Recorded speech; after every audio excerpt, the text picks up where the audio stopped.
ჩვენ დილა იწყება ისე. მოკლედ, ეს არის 70 ორტურბინიანი ძრავი, რომელსაც აქვს ვაკუუმების პრობლემა, კრიშკის შუასადების პრობლემა, რაკელატკის ეგრეთ წოდებული, პომპის პრობლემა და მთავარი შკივის პრობლემა. ეს ავტომობილი შემოგვიდა გუშინ სადღაც 4 საათზე და დღეს შუადღის შემდეგ უკვე დაუბრუნდება პატრონს გამართულ მდგომარეობაში. ეს მეორე პაციენტი X5-53 ელექტრო ტურბოთი. აქ ცოტა განსხვავებულად გვაქვს სიტუაცია, რადგან ამ მანქანაზე 6 თვის განმავლობაში ძალიან ბევრი არის ნაწოლები, სად არ და სად არ. მოტორის შეცვლის შემდეგ ავტომობილს ვერ გაუქრეს გამონაბოლქვი სისტემა. ლურჯი ბოლი აქვს, საშინელი რომ გაუსაზრისი ამით გადაადგილება.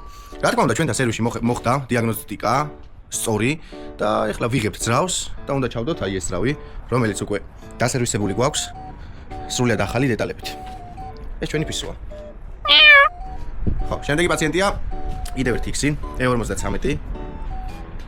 აქ ახალი ნაყიდი ყავს მე პატრონეს და სამწუხაროდ არ მიაქციეს ყურადღება ელექტროვენტილატორზე ხო გადაყვანილი კონდიციონერის შტეკერზე აქვს ეგრევე დასმული, რომელიც არ შეიძლება დიზელებზე და ძალიან ბევრი მანქანა ხდება უკვე ესეთ მდგომარეობაში და სამწუხაროდ დააზიანეს თავაკი გალოკა, რის გამოც წყლის პრობლემა აქვს მანქანას. ესეც ძალიან მალე მოგვარდება და გავუშვით.